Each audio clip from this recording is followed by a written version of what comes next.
नमस्कार। पिछले चैप्टर में हमने गर्भस्थापन के लिए ज़रूरी 4 चीज़ें गर्भ संभव सामग्री के बारे में बात करी। गर्भ जो है वो माता के गर्भाशय में रह के अपना पोषण प्राप्त करता है, इसीलिए माता का आहार का योग्य होना और आहार संबंधी नियम का पालन होना बहुत ज़्यादा ज़रूरी है। मैं अभी आपको आहार संबंधी कुछ नियम बताने जा रही हूँ जिनका पालन प्रेगनेंसी प्लानिंग के दरमियान पति पत्नी दोनों को करना है और गर्भावस्था के दरमियान यह नियम का पालन माता कर सके तो बहुत ही ज़्यादा अच्छा रहेगा।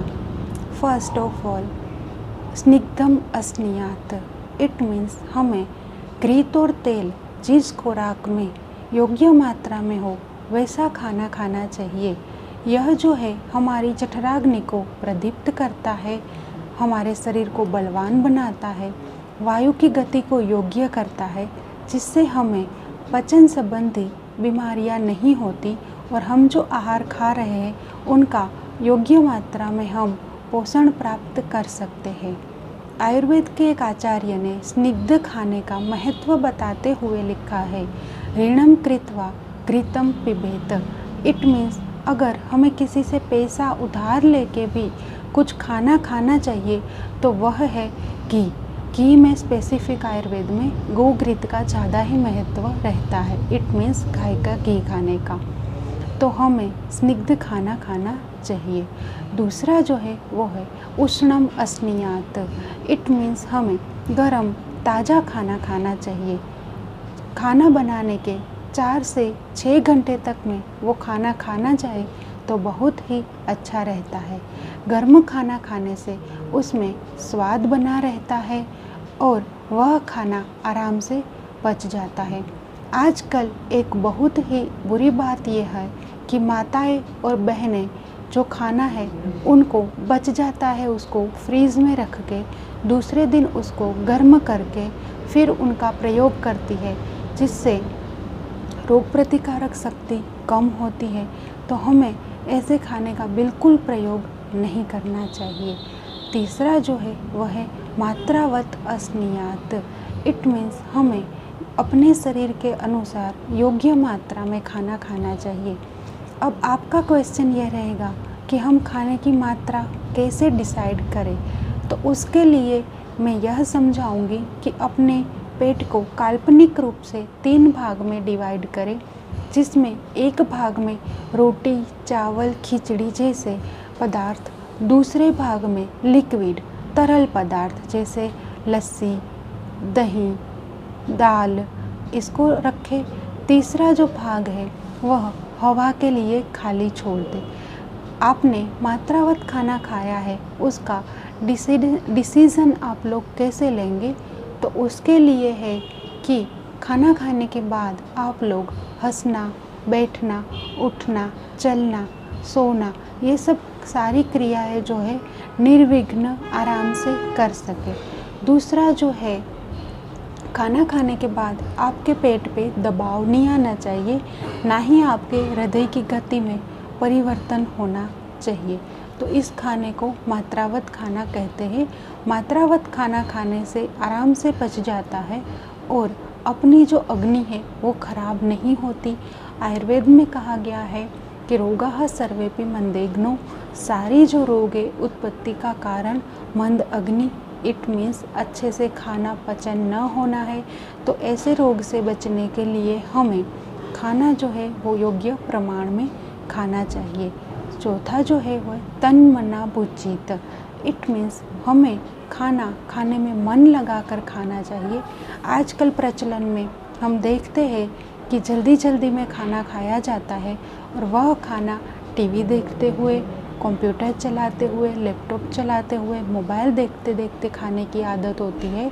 तो वह खाना खाने से पाचन बिल्कुल बराबर नहीं होता और रोगों की उत्पत्ति का कारण बन सकता है। इष्ट आहार इष्टम देह से इष्ट सर्व उपकरणम अस्नियात। इट मीन्स जहाँ पे हम खाना खा रहे हैं वह जगह पे स्वच्छता होनी चाहिए। आराम से सुखासन में बैठ के हमें खाना खाना चाहिए। लेकिन आजकल प्रचलन में हम देखते हैं कि लारी पे फास्ट फूड खाने के लिए माताएं, बहनें और पुरुष ऐसे ही खड़े रह जाते हैं, जिसके आसपास कोई नाली वगैरह गंदी जगह होती है। एक तो हम खाना भी अच्छा नहीं खा रहे हैं, ऊपर से पास में ऐसी मन को सूख देने वाली चीज़ होती है, तो वह खाना हमारे लिए बिल्कुल योग्य नहीं है और ना ही वो जगह हमारे लिए योग्य है। तो हमें सुखासन में बैठ के आराम से खाना खाना चाहिए। और है अविरुद्धम अस्नुयात। इट मीन्स हम जो खाना खा रहे हैं वो परस्पर विरुद्ध तो नहीं है, यह हमें देखना चाहिए। आजकल प्रचलन में हम लोग फ्रूट सलाद और फास्ट फूड बहुत खाते हैं, जिसमें आहार के रसों का कोई मेल जोल नहीं होता।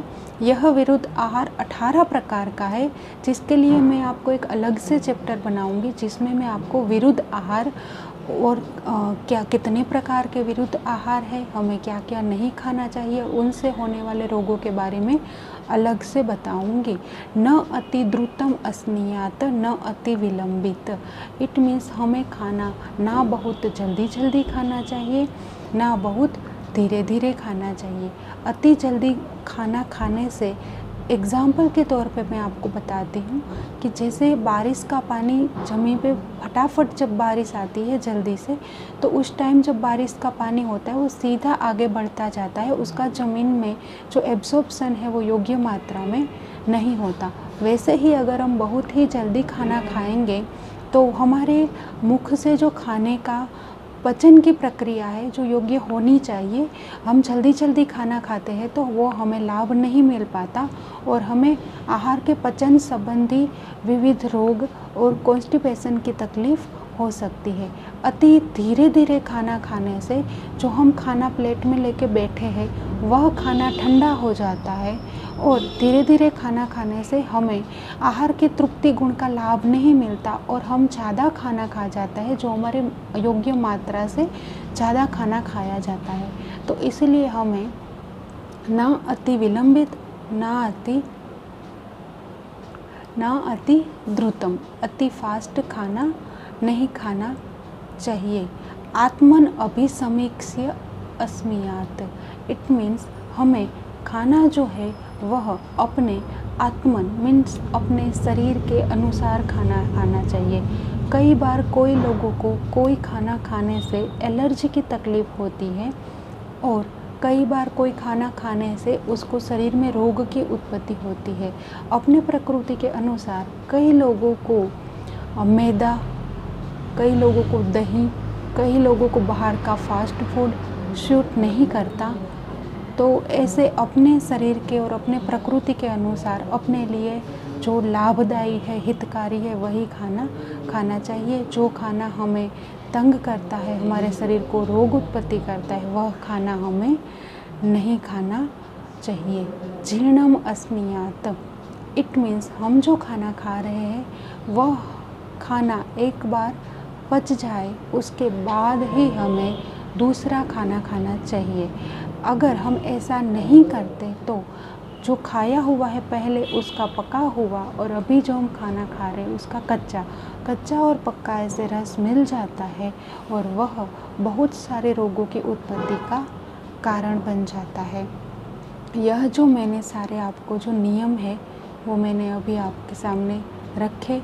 अगर स्वस्थ इंसान भी इसका पालन करता है तो वह अपने शरीर को ज़्यादा स्थूल, ज़्यादा मोटा या ज़्यादा पतला होने से बचा सकता है, अपना शरीर सम प्रमाण में रख सकता है। तो आप ये नियमों का पालन करने की आज से अपनी आदत में डालें और अगले चैप्टर में हम लोग मिलेंगे, विरुद्ध आहार के बारे में डिस्कशन करेंगे। धन्यवाद।